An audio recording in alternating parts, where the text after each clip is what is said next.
सिंदूरारुण विग्रहां त्रिनयनां माणिक्यमौली स्फुरत्तारानायक शेखरां स्मितमुखीमापीन वक्षोरुहां पाणिभ्यामलिपूर्णरत्नचस्कं रक्तोत्पलं बिभ्रतीं सौम्यां रत्नघटस्थरक्तचरणां ध्यायेत् पराम् अम्बिकाम् अरुणां करुणातरङ्गिताक्षीं धृतपाशाङ्कुशपुष्पबाणचापाम् अणिमादिभिरावृतां मयूखैः अहमित्येव विभावये भवानीं ध्यायेत् पद्मासनस्थां विकसितवदनां पद्मपत्रायताक्षीं हेमाभामपीतवस्त्रां करकलितलसद्धेमपद्माम्बराङ्गीं सर्वालङ्कारयुक्तां सततमभयदां भक्तनम्रां भवानीं श्रीविद्यां शान्तमूर्तिं सकलसुरनुतां सर्वसंपत्प्रदात्रीं नारायणी नमोस्तुते। ललिता सहस्रनाम सौभाग्य भास्कर भाष्य की श्रृंखला में हम भगवती के 255 नाम देख चुके थे। अब हमें भगवती का 256वां नाम विश्वरूपा यह प्राप्त है। इसका विस्तृत भाष्य भाष्यकार ने किया है, तो आज विश्वरूपा नाम का भाष्य देखते हैं। विश्वरूपा नाम का अगर साधारण अर्थ लिया जाए तो अर्थ है विश्व ही है जिनका स्वरूप, उनका नाम है विश्वरूपा, अर्थात या विश्व के रूप में ही जो प्रकट हैं उन्हीं का नाम है विश्वरूपा। अब इसमें भाष्यकार इस संदर्भ में कहते हैं, एवं सती विश्वे स्थूल भूतोपहित जागरावस्थापन्न चैतन्यात्मका जीवास्तत् समष्टि भूतो वैश्वानरो रूपम चैतन्य दृष्ट्यात्मेव यस्याः सह विश्वरूपा इति अर्थः। ये कह रहे हैं कि भाई स्थूल भूतोपाधि जागृत अवस्था का जो अभिमानी जीव है वह विश्व कहलाता है और समष्टि की दृष्टि से उसे वैश्वानर कहते हैं।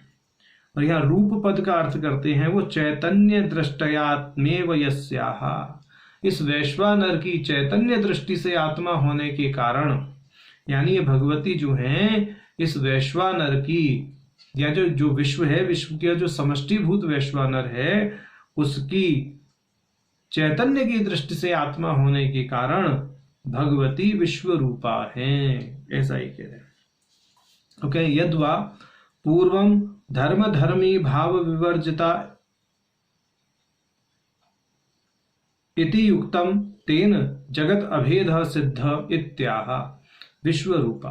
कह रहे हैं कि भाई हमने धर्माधर्म विवर्जिता जो अभी इससे पूर्व 255वां नाम कहा था उसमें हमने स्पष्ट किया था कि भगवती का जगत के साथ में अभेद है। धर्मी और धर्म का अभेद हमने सिद्ध किया था। इस दृष्टि से जगत और भगवती माने भगवती ललिता अम्बा का अभेद भी सिद्ध होता है।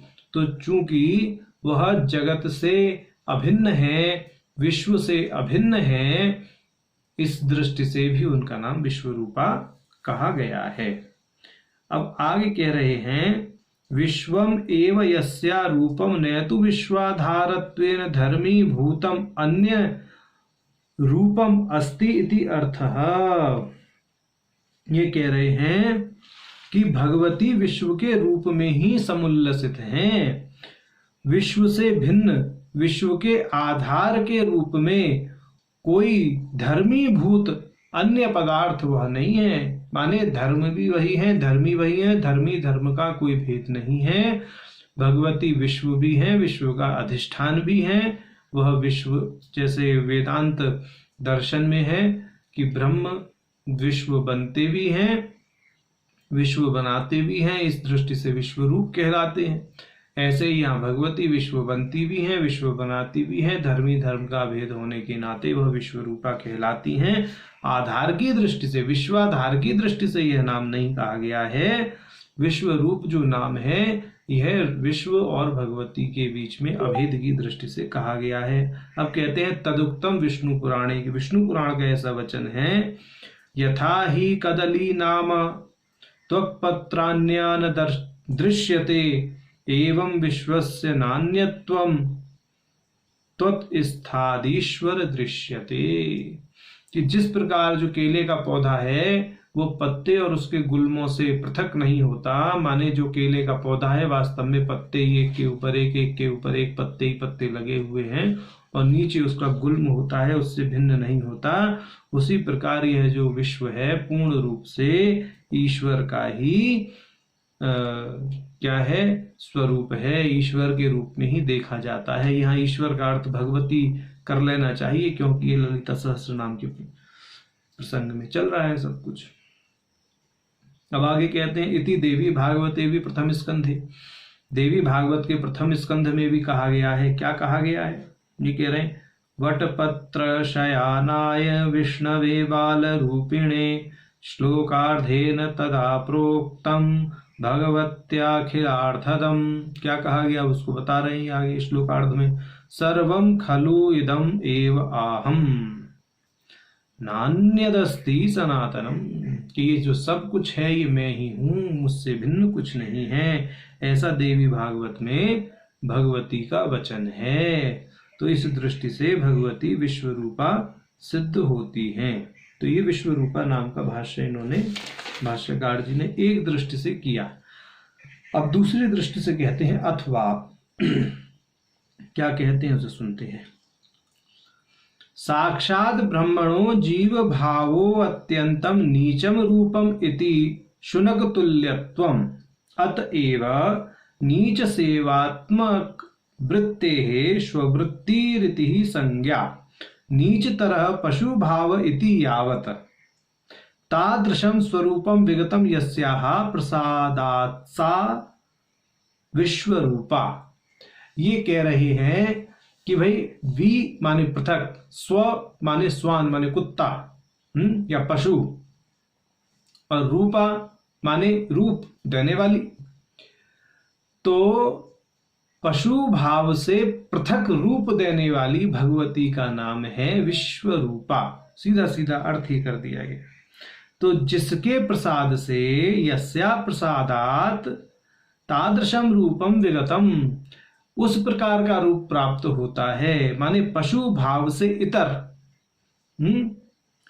जो रूप प्राप्त होता है जिसके प्रसाद से, उनका नाम है विश्वरूपा। वि माने पृथक, स्व माने पशु के, रूपा माने रूप देने वाली। तो पशु से पृथक रूप देने वाली माने पति सम कर देने वाली, पति के समान कर देने वाली, शिव स्वरूप कर देने वाली भगवती का नाम है विश्वरूपा। अब आगे ये लंबा प्रकरण चलाएंगे। अब ये क्या कहेंगे कि भाई चंद्रमा की 16 कलाएं हैं, फिर शुक्ल पक्ष के और कृष्ण पक्ष की दृष्टि से अलग अलग कहेंगे। तो अब ये कहेंगे कि भाई जो कृष्ण पक्ष है उसके पंचम दिन का नाम विश्वरूपम है, और जो शुक्ल पक्ष है उसकी रात्रि का नाम विश्वरूपा है, चौथी रात्रि का नाम। अब उस दृष्टि से ये पूरा प्रकरण चलाते हैं। लंबा चौड़ा प्रकरण अब ये चलाने जा रहे हैं। अब ये कहते हैं अथवा, कि अब हम नई दृष्टि से भाष्य करते हैं। षोडश कलात्मिका त्रिपुर सुंदरी अविवादम, कि जो भगवती त्रिपुर सुंदरी हैं वह षोडश कलात्मिका हैं, यह अविवाद रूप से सभी मानते हैं, सभी संप्रदाय के लोग मानते हैं। तदुक्तम वासना सुभगोदय, वासना सुभगोदय नामक ग्रंथ में कहा गया है, दर्शाद्याः पूर्णिमांताश्च कला पंचदशैवतु षोडशी तु कला गेया सच्चिदानंद रूपिणी, कि दर्श से पूर्णिमा तक 15 कलाएं हैं। 16वीं कला साक्षात त्रिपुर सुंदरी भगवती सच्चिदानंद स्वरूपिणी है। अब आगे कहेंगे चंद्रमंडले ही सदाख्या कला वृद्धि ह्रास रहिता एका अन्यः पंचदश यातायात भागिन्यः, कि चंद्रमंडल में सदा नामक एक कला है जिसमें वृद्धि और ह्रास नहीं होता, जिसमें क्षय वृद्धि ये सारा जो है यातायात नहीं होता, और बाकी अन्य कलाएं जितनी भी हैं उनमें यातायात होता है, वो यातायात भागनी है, उनमें क्षय भी होता है, वृद्धि होता देखा जाता है। तद अभिन्नायाः श्रीदेव्या अपि चिद्रूपा कला त्रिपुर सुंदरी पदवाच्या एका, तो ये कह रहे हैं कि श्री देवी की अभिन्नता होने पर भी जो सदा नामक चिद्रूपा कला है उसको त्रिपुर सुंदरी पद से ही कह दिया जाता है। ये जो हमने 243वां नाम किया था चारुचंद्र कलाधरा, इसमें सदा नामक कला के बारे में चर्चा की गई थी, वहां भी देख लें एक बार। अब आगे कह रहे हैं अन्यास्तु कामेश्वर्यादि चित्रांताः तिथि भेदेन विपरिवर्तमानाः। और जो अन्य कलाएं हैं, माने जो षोडशी कला बताई सच्चिदानंद रूपणी, जिसमें किसी प्रकार की क्षय वृद्धि नहीं होती है, उसके अतिरिक्त जो 15 कलाएं हैं, कामेश्वरी, भगमालिनी, नित्य क्लिंडे, भेरुंडे, वहनिवासिनी इत्यादि जो चित्रा तक जो कलाएं हैं, ये सारी की सारी कलाएं क्या कह रहे हैं, ये कामेश्वर्यादि चित्रांतादि तिथि भेदेन विपरिवर्तमाना, ये परिवर्तित होती रहती हैं। तद अभिन्नाया पंचदशायाम अपि एकम अक्षरम गुरु मुख एक वेद्यम चिद रूपम यद वशादस्याः श्री विद्या इति संज्ञा। ये कह रहे हैं कि तिथि भेद के अनुसार इन कलाओं के जो 15 अक्षर हैं वो पंचदशी मंत्र में विद्यमान है। ठीक है, इसी आधार पर पंचदशी मंत्र में 15 अक्षर हैं और इन्हीं कलाओं से वह अभिन्न है। भगवती भी कलाओं से अभिन्न है, ऐसा इन्होंने बोल दिया इसमें। और पंचदशी मंत्र भी भगवती से अभिन्न है। फिर भी इस मंत्र में पंचदश्याम अपि एक अक्षरम गुरु मुख एव वेद्यम, इस मंत्र में एक अक्षर ऐसा है जो गुरु मुख से ही वेद्य है। चिद रूपम, वह चिद रूप है। यद वशादस्याः श्री विद्या इति संख्या, जिस उस बीज मंत्र के कारण इस मंत्र की संज्ञा श्री विद्या है, ऐसा ही कह रहे हैं। पंचदशी मंत्र श्री विद्या बन जाता है। माने कब बनता है वो तो साधक जानते ही हैं, जब दीक्षा होती है गुरु मुख से, जब एक और सदाख्या नामक कला का श्रवण करता है शिष्य, तब वही पंचदशी मंत्र श्री विद्या के रूप में परिणत हो जाता है। ऐसा कह रहे हैं। अब कह रहे हैं अन्य अनिश्चय पंचदशाक्षराणि सर्वैहि उपासकैहि श्रूयमाणानि नित्या स्वरूपाणि, कि अन्य जो माने 15 अक्षर हैं वो सभी उपासकों को पता है, उसके विषय में सभी उपासक जानते हैं, लेकिन उसमें जो 16वां अक्षर है उसके विषय में सभी नहीं जानते हैं। अब इसे आगे स्पष्ट कर रहे हैं। और ये जो 15 अक्षर हैं नित्या स्वरूपाणी, ये नित्या स्वरूप हैं। एवं चंद्रमंडल देवी पंचदशी नाम ऐक्यम इति तत्त कला अक्षराणाम अपि ऐक्यमेव। तो इस प्रकार भगवती ललिता चंद्रमंडल और पंचदशी मंत्र के साथ ऐक्य रखती हैं। अब ये कहते हैं अतएव पंचदश संख्या नाम तिथि नाम अक्षर नाम अपि त्रिखंडत्वम यथा नंदा भद्रा जया रिक्ता पूर्णा इति त्रिराव्रतेन भेदेन बाघभवादि कूट भेदेनश्च। ये कह रहे हैं कि प्रथमा से लेकर के अमावस्या अथवा पूर्णिमा तक ये नंदा भद्रा जया रिक्ता और पूर्णा ये तिथि होती हैं। इनकी 3-3 बार आवृत्ति होगी, यानी प्रथम से पंचमी तक नंदा भद्रा जया रिक्ता पूर्णा, षष्ठी से दशमी तक भी यही नंदा भद्रा जया रिक्ता पूर्णा, एकादशी से अमावस्या पूर्णिमा तक भी नंदा भद्रा जया रिक्ता पूर्णा। इस तरह से समझने के लिए बोल रहे हैं। तो इस दृष्टि से ये 3 आवृत्ति होती हैं 5-5 की। इसी प्रकार से जो बाघभव आदि 3 कूट हैं उनमें 5-5 की आवृत्ति करके 15 मंत्र रखे गए हैं, परंतु एक कूट में 15 अक्षर रखे गए हैं। तो एक कूट में 6 अक्षर हैं और मध्य कूट में 6 हैं और अंतिम कूट में 4 हैं। तो ऐसा क्यों है उसका भी आगे ये अभी वर्णन करेंगे।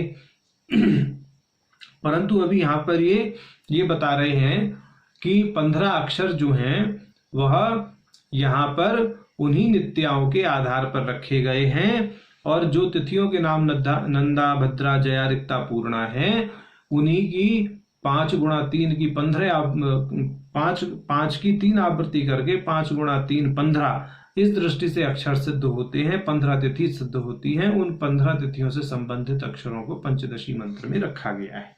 ठीक है, और उनका त्रिखंडत्व है, माने 3 खंडों में उन्हें रखा गया है।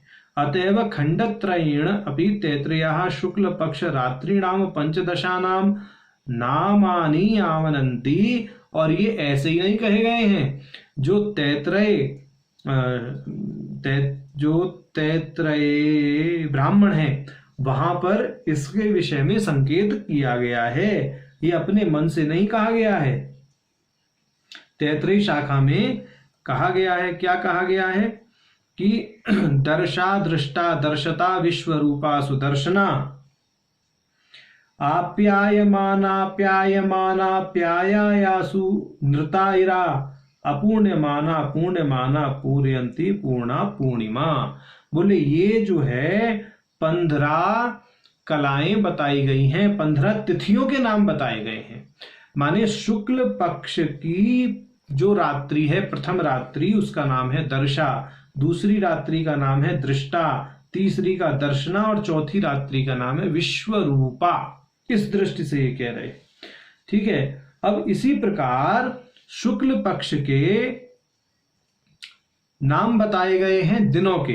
तो वो क्या नाम बताए गए हैं? संज्ञानम, विज्ञानम, प्रज्ञानम, जनदभिजानत, संकल्पमानम, प्रकल्पमानम, उपकल्पमानम, उपक्लृप्तम, कृलिप्तम, श्रेयस, वसीय, आयत, संभूतम और भूतम। बोले ये शुक्ल पक्ष के दिनों के नाम हैं। और दर्शा आदि जो बताए ये शुक्ल पक्ष की 15 रात्रियों के नाम हैं।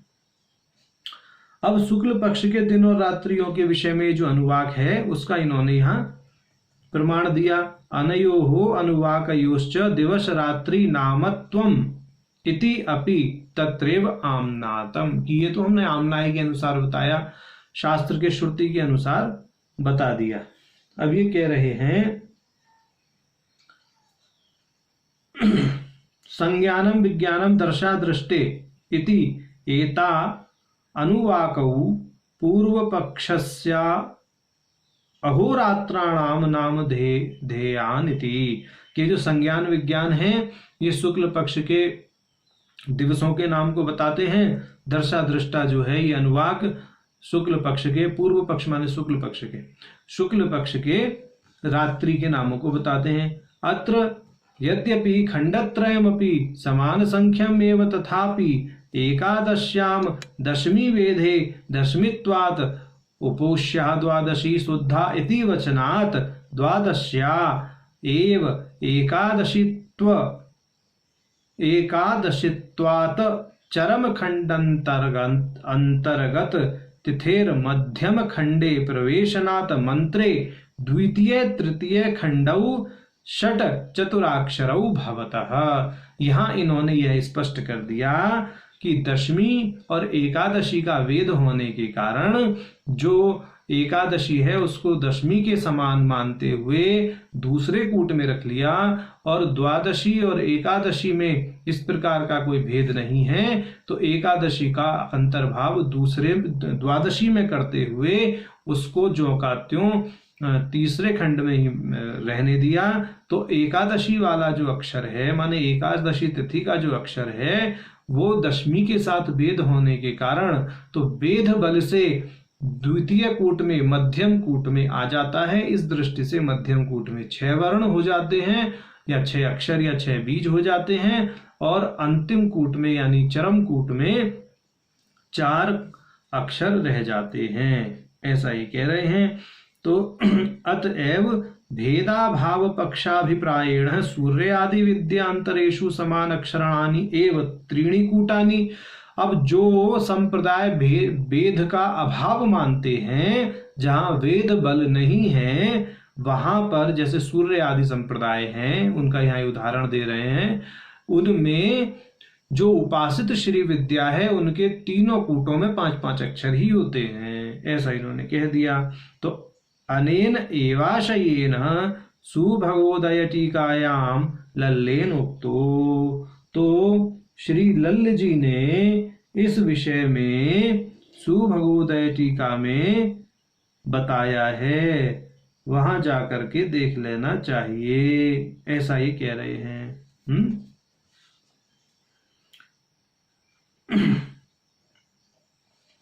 क्या कहा है लल्ल जी ने? आपूर्यमाणयः कलायाश्चंद्रखंडांत स्थिताया अपि सौरखंडे अंतर्भावः इराकला प्रवेधत्वादिरा पूर्यमाणयोर ऐक्यम अनुसंधेयम इति। ऐसा इन्होंने बोला है लल्ल जी ने सुभगोदय टीका में। तो उन्होंने स्पष्ट कर दिया है कि क्यों 11वां अक्षर दूसरे कूट में चला जाता है और दूसरे कूट में 6 अक्षर हो जाते हैं और तीसरे में 4 क्यों रह जाते हैं, ऐसा उन्होंने वहां स्पष्ट कर दिया है। तिथि के बल पर और वेद के बल पर। कौन कौन सी तिथि का वेद? दशमी और एकादशी के वेद के बल पर। जो संप्रदाय वेद नहीं मानते उनके यहाँ तीनों कूटों में समान अक्षर 5-5 अक्षर ही हैं, ऐसा भी उन्होंने यहाँ स्पष्ट कर दिया है। अब कहते हैं उक्त श्लोके दर्शाद्या इति पदस्य शुक्ल प्रतिपदाद्याः इत्यर्थः। कि उक्त श्लोक में जो दर्शा आदि से शुक्ल पक्ष की प्रतिपदा आदि तिथि प्रतिपदा आदि रात्रि कही गई हैं उनको समझना चाहिए। उदाहृत श्रुतौ प्रतिपदो दर्श नामकत्वोक्ते तासां तिथीनां मंत्राक्षराणांश्च प्रातिस्विकं शिव शक्ति माया शुद्ध विद्यादि तत्वात्मकत्वं कौलिक सामयिक मतभेदेन तद उपासना प्रकारश्च चंद्रकलायाम द्रष्टव्यः। ये बहुत बढ़िया बात कह रहे हैं। ये कह रहे हैं दिन और रात्रि की 15 देवियों की पूजा विधि और पंचदशी मंत्र के अक्षरों का क्रम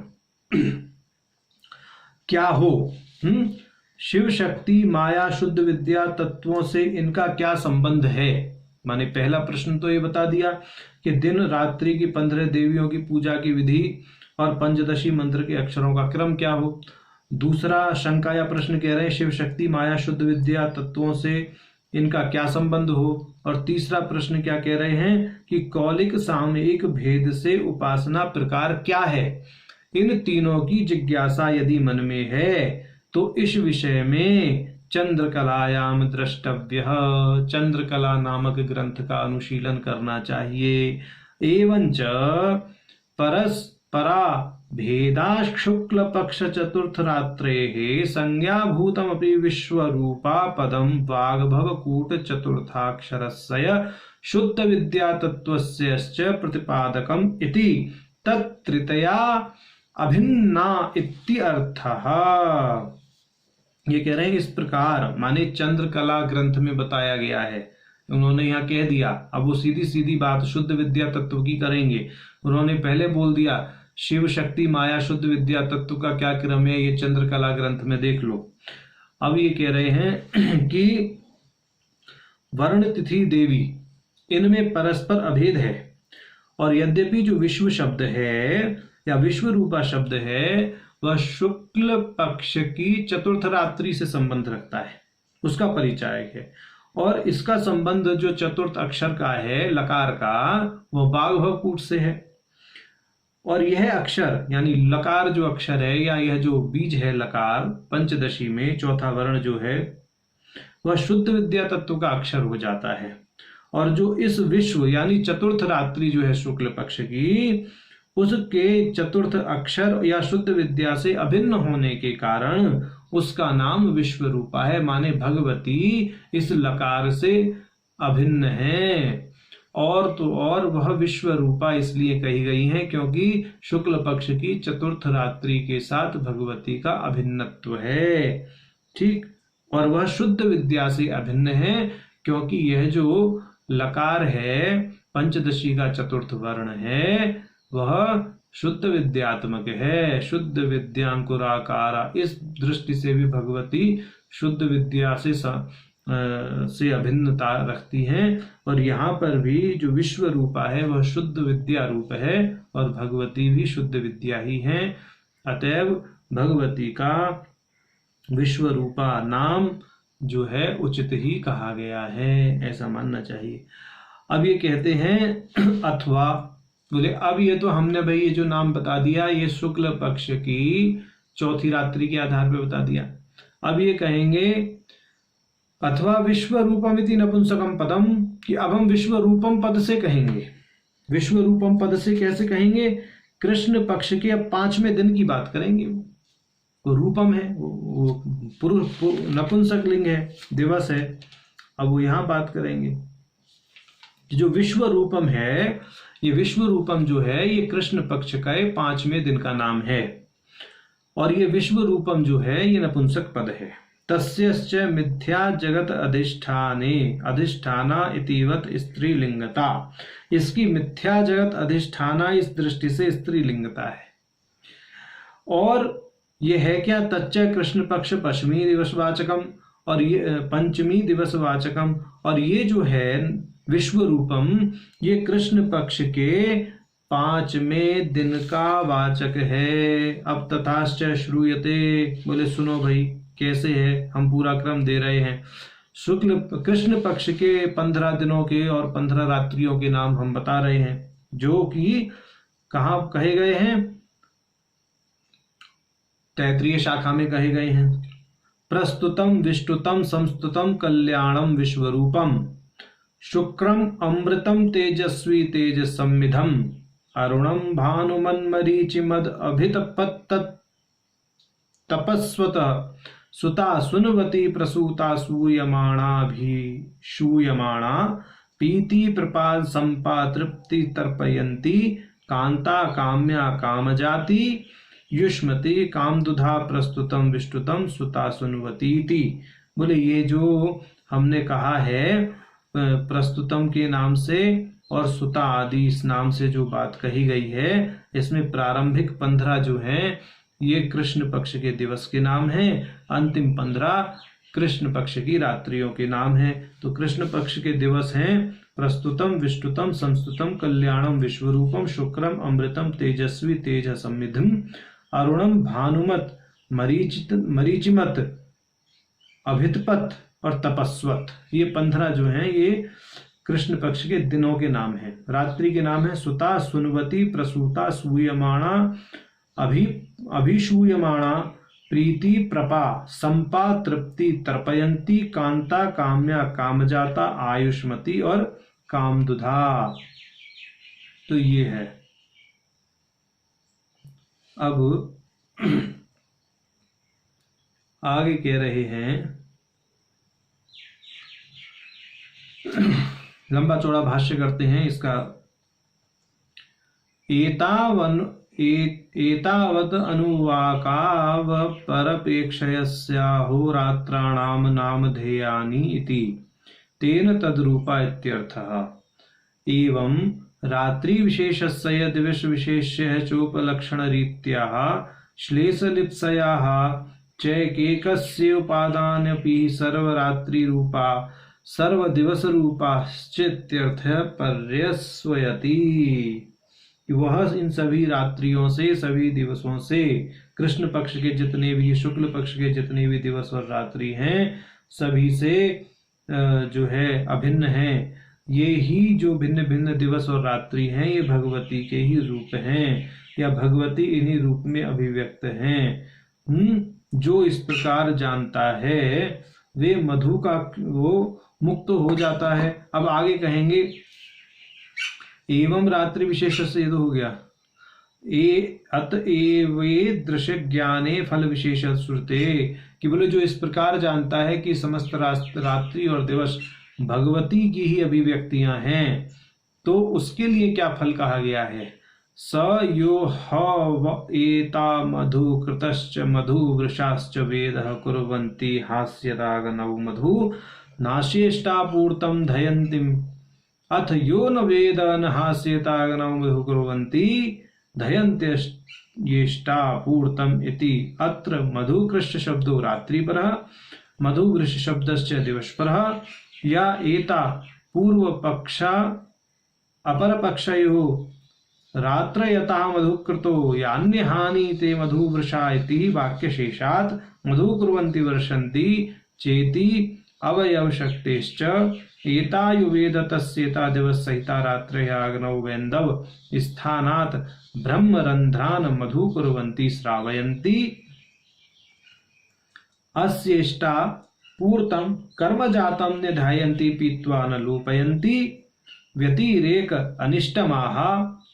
अब ये बोल रहे हैं कि भाई ऐसा है, जो इस प्रकार जानता है कि ये समस्त प्रकार की जो दिन रात्रि है, चाहे शुक्ल पक्ष की हो कृष्ण पक्ष की हो, भगवती ही उस रूप में अभिव्यक्त है, तो भगवती उसके ब्रह्मरंध्र से मधु का क्षरण करती है, उसके शरीर को पुष्ट करती है, और उसमें भी वैंदव से मधु क्षरण उसका होता है।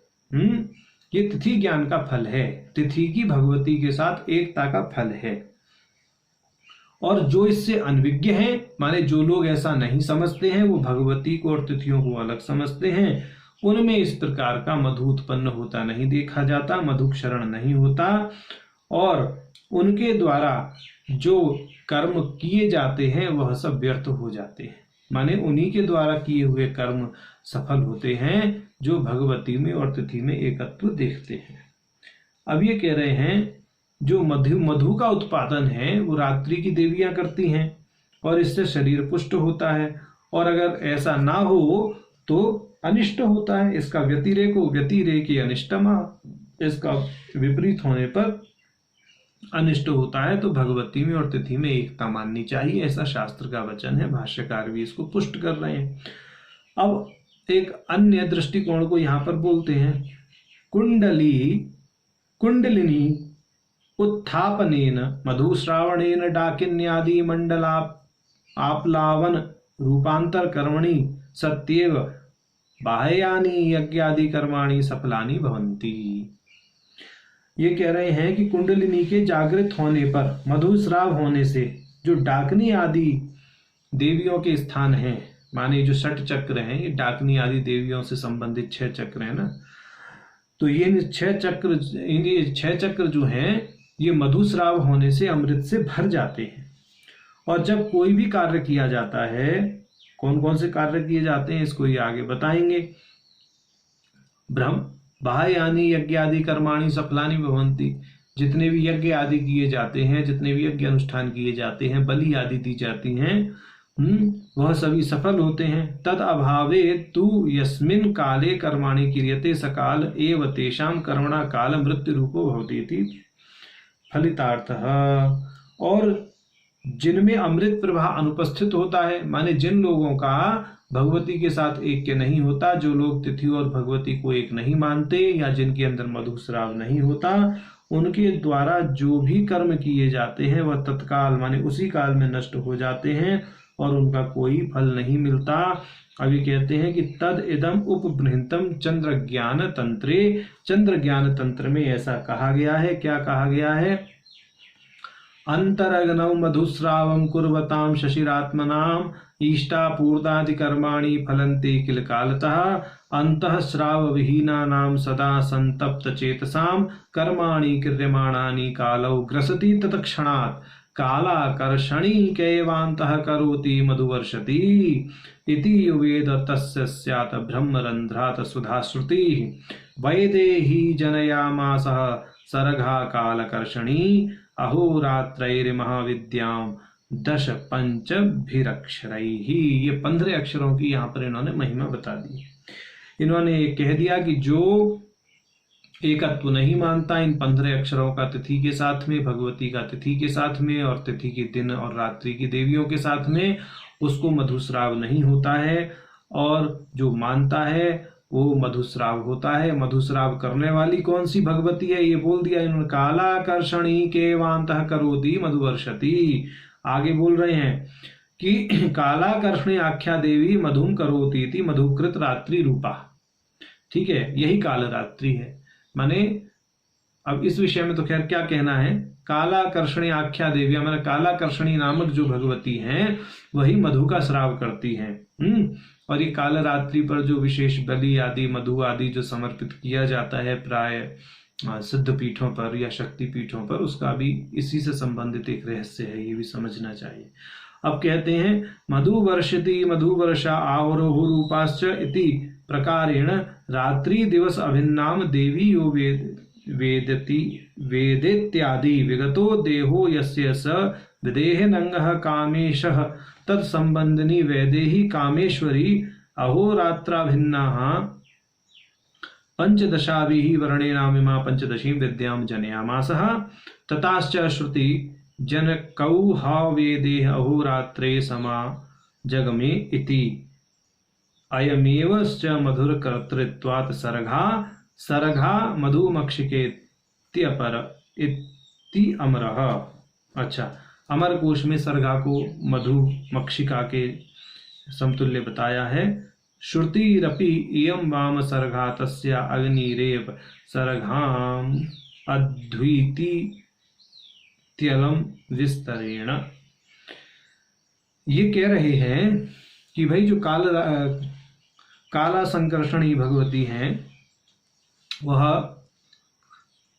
या कालाकर्षणी देवी हैं, वह मधु का स्राव करती हैं। इस मधु का स्राव होने से मुक्ति प्राप्त होती है, विदेह मुक्ति प्राप्त होती है।